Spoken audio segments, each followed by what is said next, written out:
Welcome back to Monday, February 23rd, 1998. We're just 5 weeks away from WrestleMania 14. We're not quite at the fever pitch yet. A little bit of a cool down episode before the massive ramp up over the next couple weeks. Some key pieces are missing in this episode, but we continue and end some storylines here tonight. It's Analyzing Attitude, episode 19. Like and subscribe. Go ahead and light the pyro.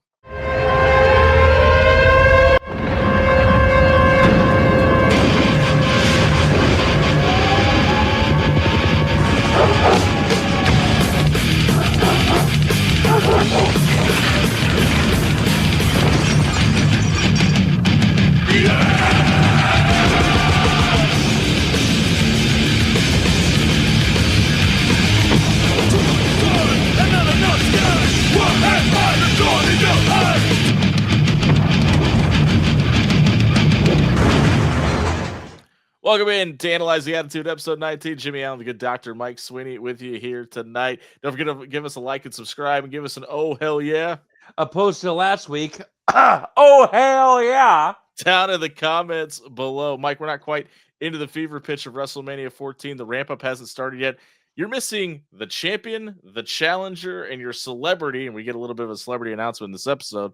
But the biggest celebrity that you have to draw, Mike Tyson, on this episode tonight. You're trying to win a ratings war with WCW at this point, and you have your three biggest draws at this point, not even on your show tonight. I feel like we had two, and no, not to discredit either of these two people, but we had Kane and Rock on the show. That's your biggest draws of this show. And we're not even talking corporate champion Rock at this time. He's still charismatic nonetheless, but not the star he come to be.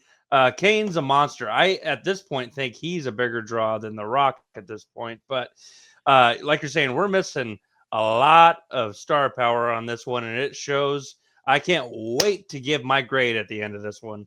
We kick things off with the attempt to keep people in their seats, though. It's the New Age Outlaws, who've been a pretty big draw and have been a major staple of the show for the past 3 months. They're taking on the Legion of Doom in a tag team championship match to kick off Raw to start this episode. But we're still on this. The LOD is the team they used to be, and the Legion of Doom isn't what they once were, and how can they coincide? Can they get things right? And there's these young upstarts that have been ruling the roost and taking on all comers that are the champions heading into this. And we've had this weird thing where Billy Gunn has been doing the "oh, you didn't know" portion, and it feels like this episode is where they finally decide, let's give it all to Road Dogg. He leads the "oh, you didn't know" coming out of the curtain, and he gets a massive follow along and sing along with the rest of the crowd here as well. Yes, I feel like they finally crossed their T's and dotted their I's with the Outlaws. This match, other than the fact on why are we having it again, is actually one of the two highlights I have of this show, which isn't saying a whole lot, but they're getting behind the Outlaws and they're ready to go on them. Well, they're getting behind them, right? But there's also that course of boos that come along with it. We always talk about, what's the best reaction, either a cheer or a boo. Indifference is the worst part. Both of these guys get the proper response. The Outlaws get the sing along, but they also get booed. And then, oh, what a rush hits, and the LOD get a massive pop, despite being kind of the lovable losers at this point. I mean, I feel like at this point you could play that song on Raw as a surprise, knowing that both of them are since deceased, and they'll still pop like they're coming out. That's the LOD for you. But we're in for, I think, a pretty good treat match wise in this opening. One thing I've been noticing about this rewatch that we've been on is maybe not necessarily trying to justify the booking, because listen, it's not like it's been great up until this point, but a lot of this match we talked about a couple weeks ago with Owen Hart, right? We understand why Owen didn't maybe get the necessarily massive push that we always thought he should have, because of his lack of mic skills at this time, coming up short on interviews and delivering kind of lame duck promos. And we're kind of, hey, these guys are old, and we're calling the OLD, and they're not what they once were. And I kind of wonder what is happening in this time frame. Is this being booked this way because of some of the stuff we see in this match? Like, Hawk just doesn't really have it in this match. There's some times where he gets lost. It doesn't look great, and he's no selling. And there's also like are they no selling and doing this because they're pissed at the way they're getting booked portion of it too? It could be a little bit of both, but it kind of feels like they're booking the Legion of Doom. We know what happens at WrestleMania and obviously the LOD 2000 stuff, but like it kind of feels like they're getting booked like this, maybe because the way they're bumping or lack thereof in the ring isn't really jiving with the new style of WWE. And that could be. I have a couple theories on like this. Honestly, tonight's show. I wonder, one, if Vince just was like tired of being patient and just scrapped a lot of things, because is so much dissension between stables and teams tonight. Yeah. The other thing is, you know, I've heard the stories of Hawk. I'm sorry, not Animal. Being very difficult to work with in the terms of selling, no selling, putting people over the right way. So that could be a bunch of things, not being booked properly. LOD, Well, the reason I ask about the not keeping up with the times portion of it, Hawk attempts an Insaguri in this match. It does a bunch of kind of new tricks of the trade to some Right. sense, but there's also part of this that is kind of a rinse and repeat from the same match we saw 3 weeks ago, because the Outlaws cut Hawk off, they prevent the hot tag, and they literally go back to the same spot where Billy Gunn whips Hawk into the corner. He hits chest first and then just kind of falls backwards and knocks Billy Gunn down to get the hot tag. The difference here is Animal comes in, cleans house. They set up the Doomsday device. They hit it, but for whatever reason, Earl Hebner doesn't let Hawk sit in the ring and celebrate. Which, by the way, happens in every tag team match ever, where they just stay in to make sure the pin doesn't get interrupted.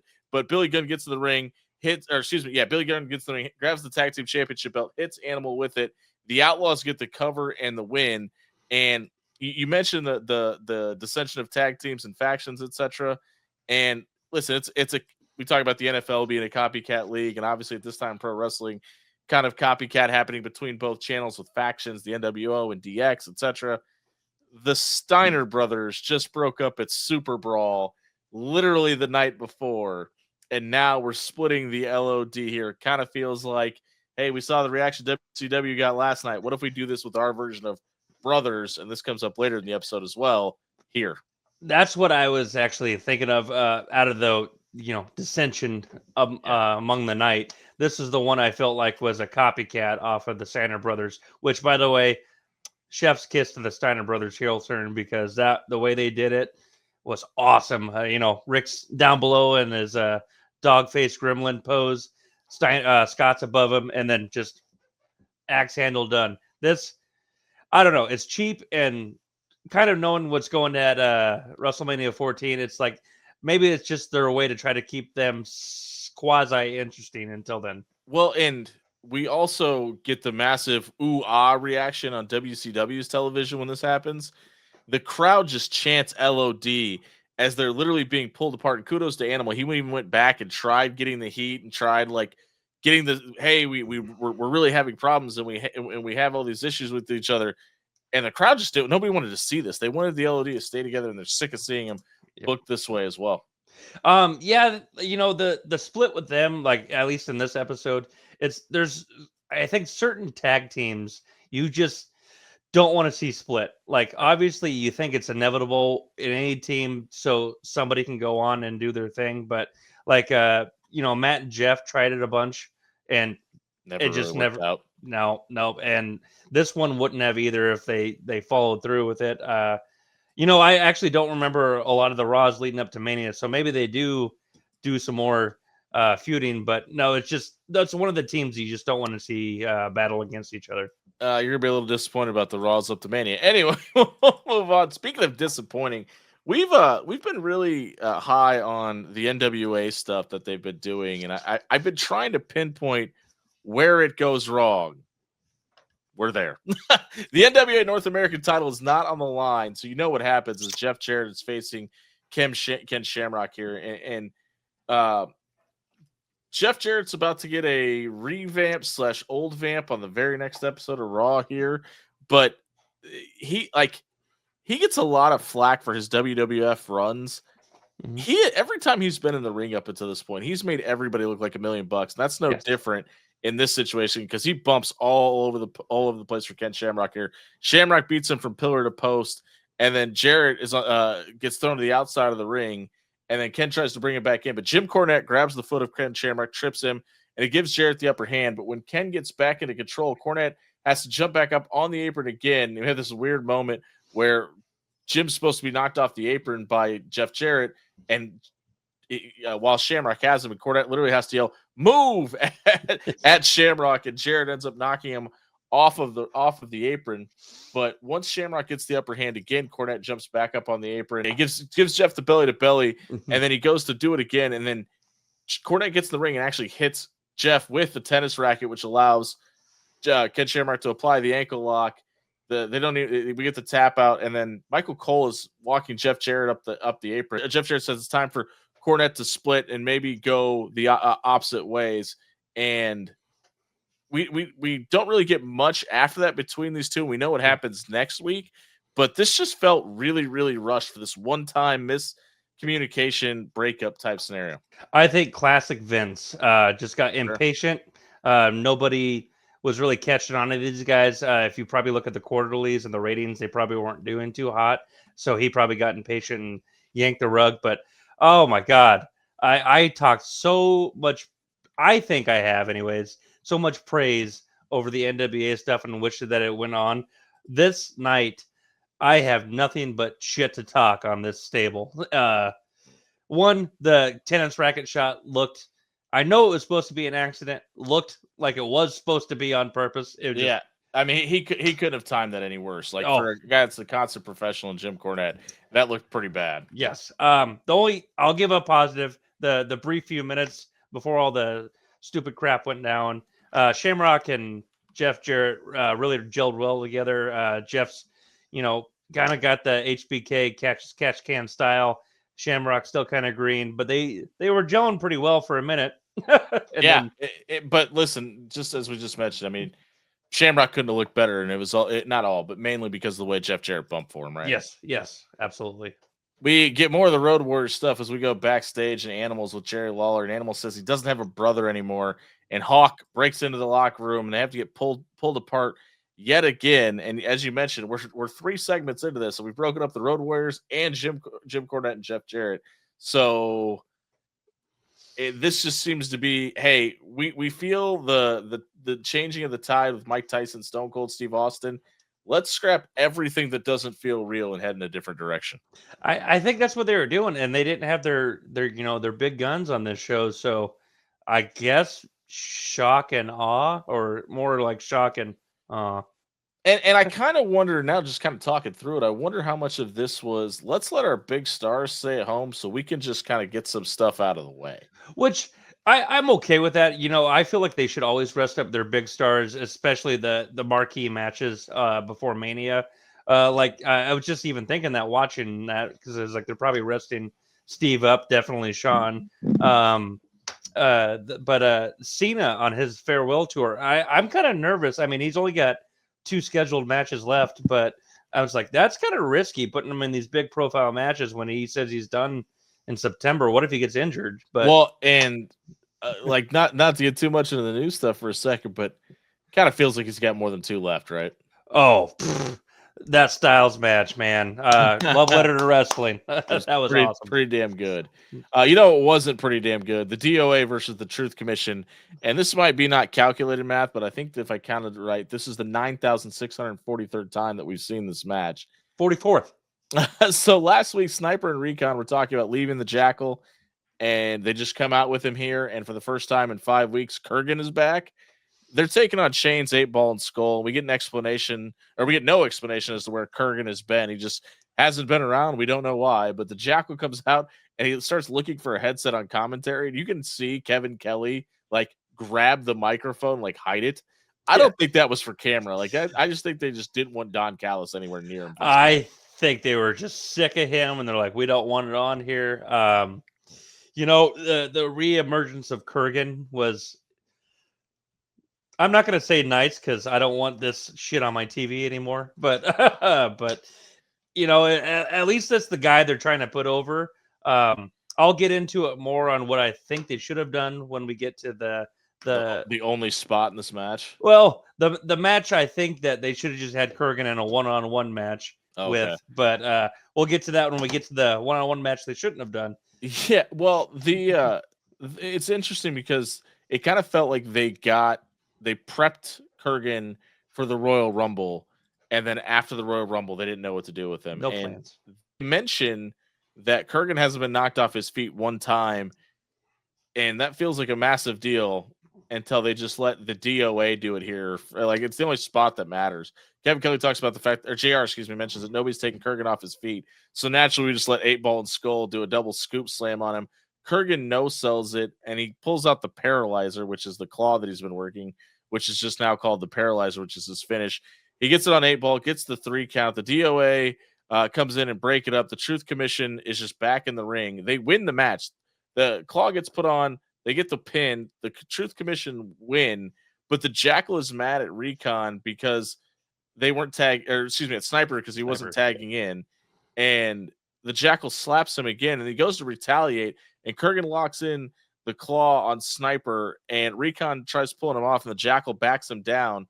Kurgan drags Sniper up the ramp with the Paralyzer, and we've been hinting at the split of the Truth Commission, and this is literally the last time we see the Truth Commission on Raw, which is it. Yes, absolutely. I'm happy about it that we don't have to talk about this crap anymore, but like, that's it. Like, you literally put Don Callis on a pedestal literally 2 weeks ago and let him descend from the roof just to do this as the finish. Wait, see, here's where I'm conflicting on it. As we talked about with NWA, I think that was Vince's lack of patience. This, I think Vince is finally like, let's trim the fat. Let's get this shit off the TV. But you're right. The ending of it, no, nothing to write home about. But you know what? We don't have to watch it anymore. It's cool. It's cool breeze. Kurgan will return, as we know, but everybody else, and they're at WrestleMania, but they're never back on a Raw again. So if you're a bit sick of us breaking down Truth Commission versus DOA, here's the depth of it. We get a DX promo. Yeah, we get a DX promo here. And as we mentioned, Shawn Michaels is not on the show tonight proper.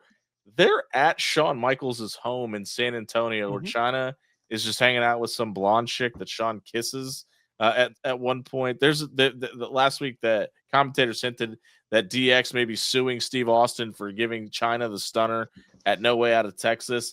And DX says they're not going to do that because they want to police their own.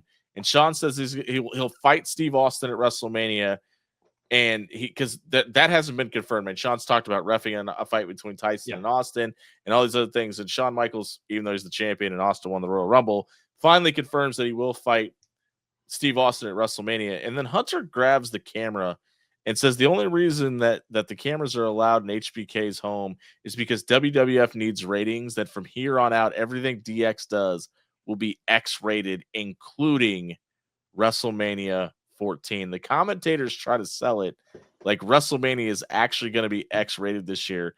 So, like, from cease and desist letters to playing strip poker on Raw, it kind of feels like the sky's the limit and everything is a go for the Attitude Era.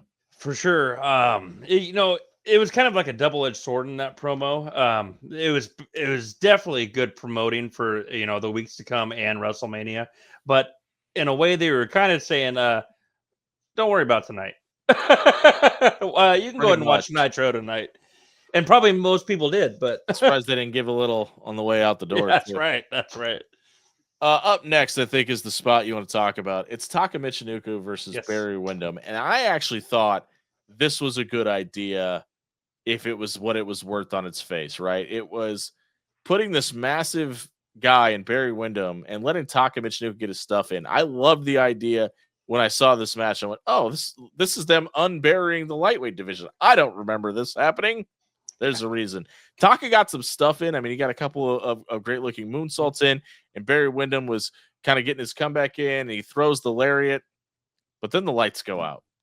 The organ plays. Here comes the one-eyed monster. Kane comes in. He chokeslams and tombstones Taka Michinoku, and Paul Bearer grabs the microphone, and I thought this was going to be the first time we hear The Undertaker come back, and that's actually next week.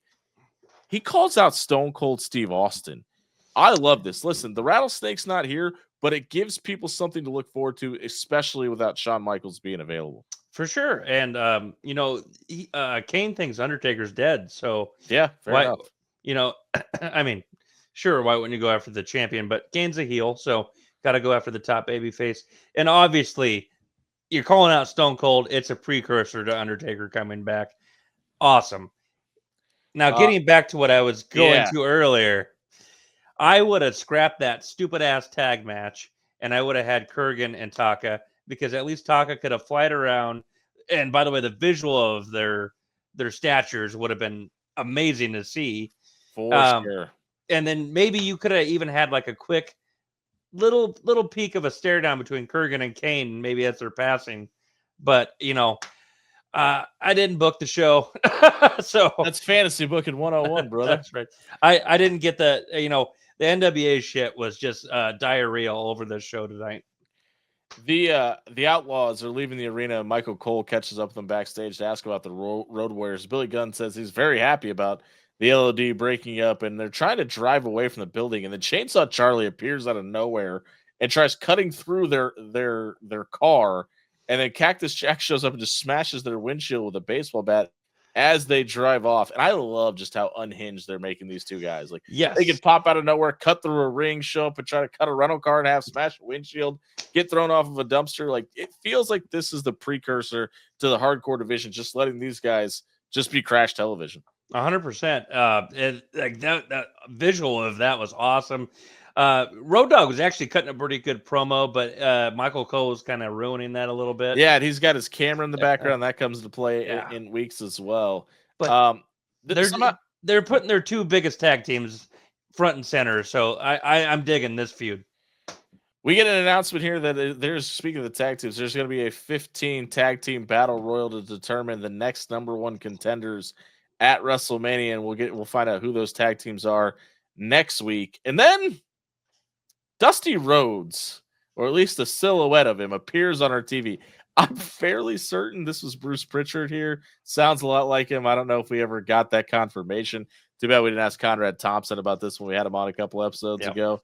But he's talking, he being Dusty / Bruce, is talking about how proud he was to be a world champion, and how he talks about beating Ric Flair, Terry Funk, and says that he's had 2,000 world titles, but he's never won the WWF title.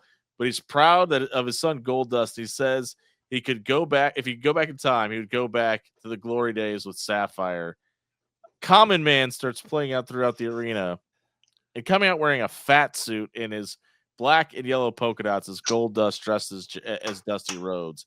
JR tells us not to worry because Dusty thought this was funny and actually gave Goldust permission to do this on camera, which I think ruined the whole thing. Like, I get why you'd make that statement, but see, and it did nothing for me. And I heard that they Dusty and Dustin had a falling out during this time. They allegedly weren't talking at this time, right? So and Vince, kind of feels like Jim Ross may have been the guy to make that phone call. And Vince never to take to miss a shot at Dusty. Yeah, get it in there.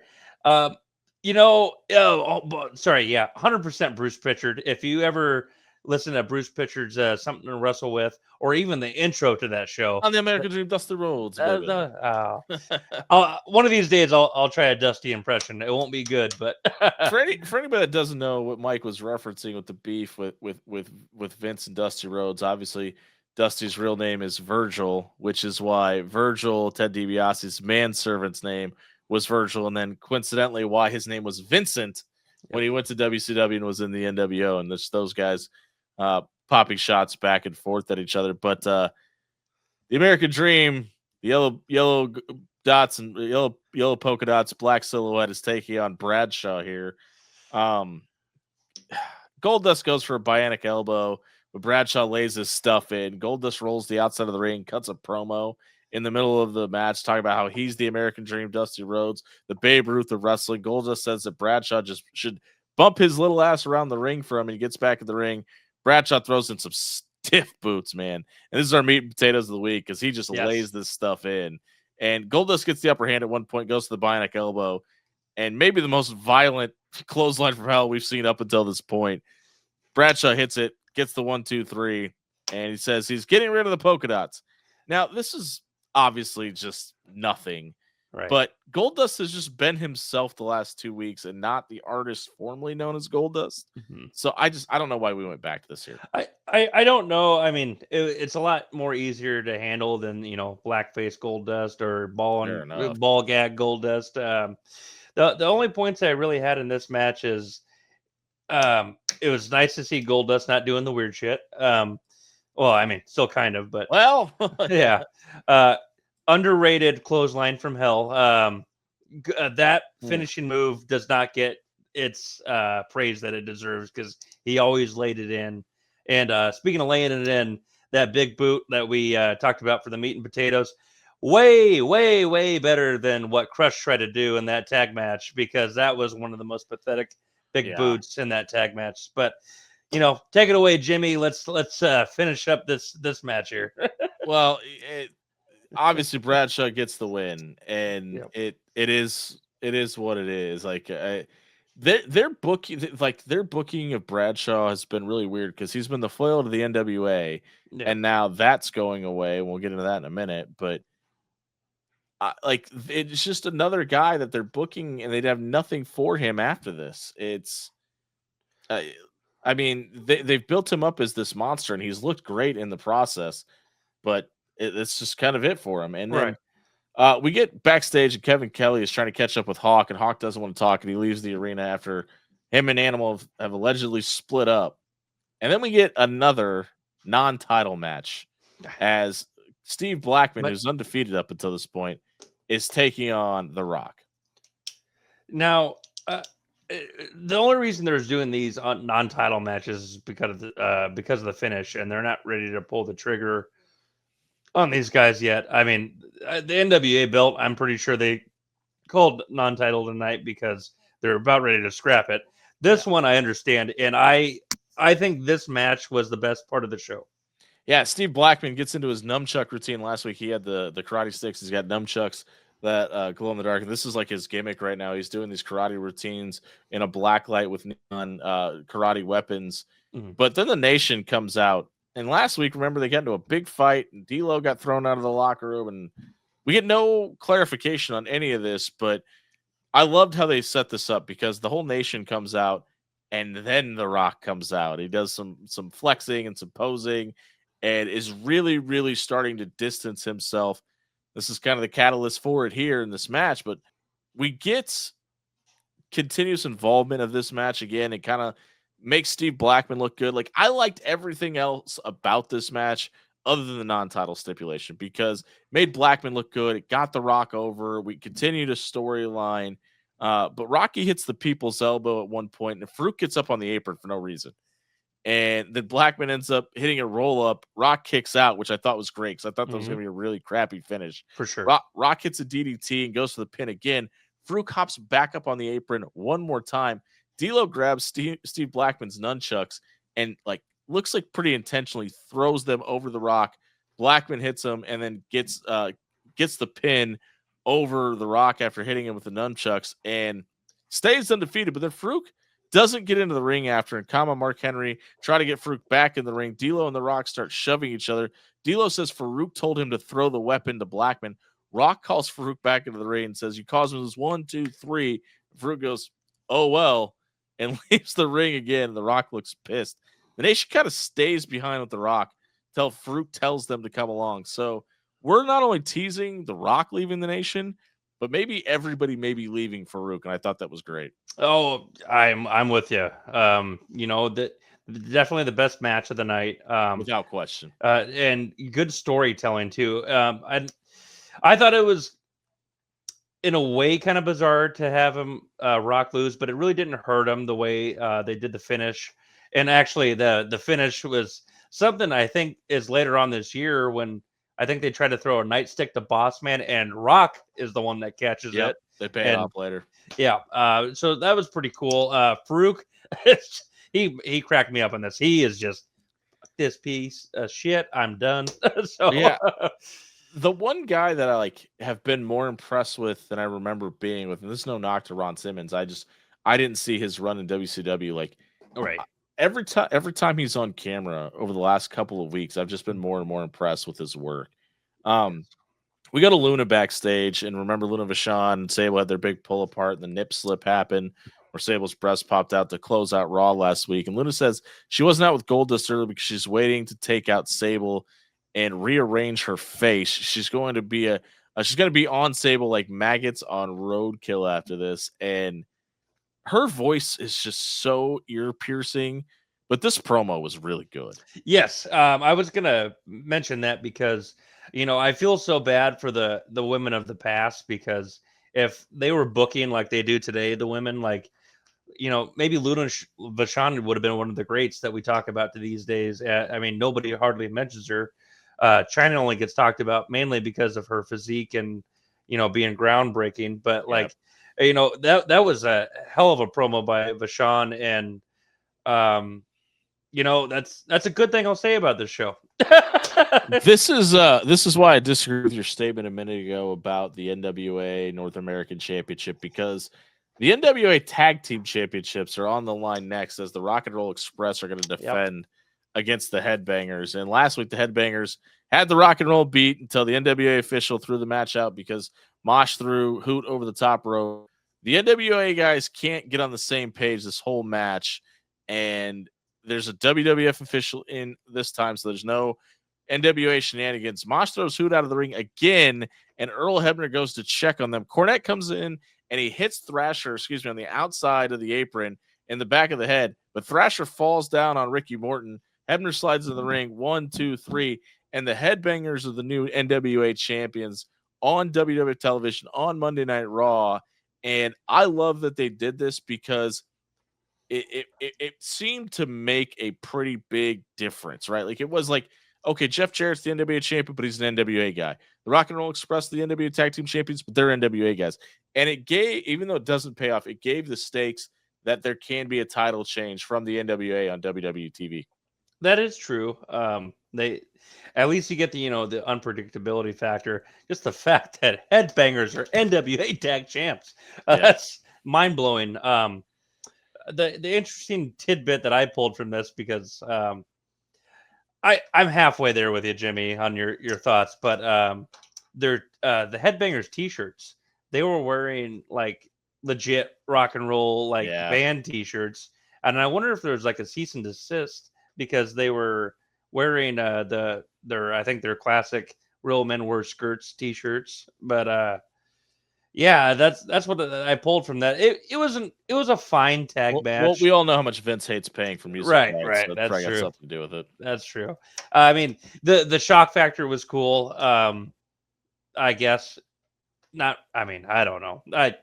This show kind of just boggled my mind quite a bit. So I have a love-hate situation with what we see next, because we get a hype package for Stone Cold Steve Austin set to his theme music that is just a reminder about him taking on Shawn Michaels and that he's the baddest SOB on the planet, Mike Tyson, yada, yada, yada, yada. Yes.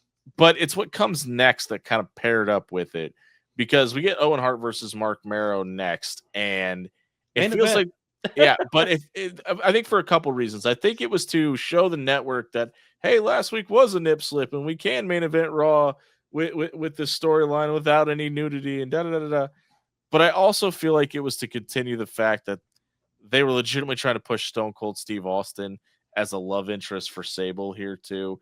And I'm a big thoughts process kind of guy, so it makes sense because these are the two people that are getting the biggest reaction right now. And I'm just so glad it didn't come to fruition. But for the 7th week in a row, Mark Marrow comes out and sends Sable to the back. She's come out 6 weeks in a row. Every single time. And I get it. We're trying to send her away to get the reaction again. I get it. Yep. But like, come up with something else. They just keep doing it over and over again. And they eventually, well, kind of do. I mean, they do different stuff with the Sable, I guess is what I'm trying to say. But we're 4 or 5 weeks away from Mania, and we're about to. I don't think they've announced the intergender tag match yet, but not yet. But this is what we're leading to. So I think what they want to keep doing is that. So maybe what it probably does happen. I don't know for sure, but Mark tries to send her to the back, and she just says no. But I don't know. But you're right. It's to get that secondary reaction and pop the crowd, and get those ratings for that last hour. Well, we get another false finish here because Sable comes back out and Owen goes for the roll up, and I thought that was going to be into this match. I'm so glad it wasn't. But Mero kicks out, then he shoves the official to the ground. That gets Luna Vachon to come out, and the official's getting her way, and Owen Hart locks in the sharpshooter, but the official just DQs Mark Mero for the shove and gives the win to Owen Hart. And then the ladies get in the ring, and there's a big pull apart. But then Goldust tries to pull Sable away, and Mero gets pissed and he attacks Goldust. Don't forget, these guys were a Strange Fellows tag team in the last pay-per-view. Sable grabs the mic and continues to call Luna Vachon back to the ring, but it doesn't happen. This felt like the biggest attempt in the world to say, hey, look, she's just a star. Don't worry about what happened last week. But it paid off because Raw jumps from a 3 to a 3.2 here. This ends up being their lowest rating of this TV show for the next 7 years. Yeah, you know what? And that's fair because I really thought this show sucked, but they were missing their big dogs. But boobs, you know. It's the best show ever, It's a good time. Then we get the announcement. Shawn Michaels, Steve Austin, and Mike Tyson will all be in the building next week. So it's full foot on the gas all the way into WrestleMania here. Mike, let's grade it. How'd you grade this episode? Before I say this, I'm giving props to Rock and Blackman and the Nation, but terrible. F out, says Mike Sweeney. And that's right. I'm gonna go with a D plus. Just I think I'm not giving it an F because they're putting it into the Truth Commission. Like I think I'm gonna raise it from an F for that point. But yeah, I hated just about everything about that. Like everything that could have been good about this episode, somehow they made it bad. Now listen, there's gonna be a lot of really good grades over the next couple of weeks when we break this stuff down, including our rewatch of WrestleMania. And don't forget to tune in next week. We're making the official announcement for who the third man is for WrestleMania. It's not Mike Tyson. It's not Stone Cold Steve Austin. It's not Shawn Michaels. It's somebody who was very, very, very heavily involved in the backstage. You're not going to want to miss this one. It's Triple H. No, I'm just kidding. He wasn't involved backstage at this time. That would be something that's involved now. And hey, Hunter, if you'd love to come on, we'd love to have you. I mean, I've basically got an homage to your name. That's right. Here, and hey, I'd love to hear the viewers' guesses on who it's going to be in the comments. Yeah, tell us who you think who you think it is in the comments. Leave a comment. Give us an oh hell yeah, and who you think our third man should be, and who you like. You know what? Give us some guests you'd like us to reach out to as well. We've had Conrad Thompson from Ad Free Shows and Brian Alvarez from the Wrestling Observer newsletter so far, and we'd love to continue our streak of having great guests for our pay-per-view rewatches. Right. We're not going to do WrestleMania live because our guests can't do a live show with us. But it's going to be worth having him on. So we're excited to do that. Absolutely. Don't forget to like and subscribe. As soon as we hit 1,000 followers, we're going to give away a free PlayStation 5. Thanks for watching. This has been Analyzing Attitude. We'll see you next week.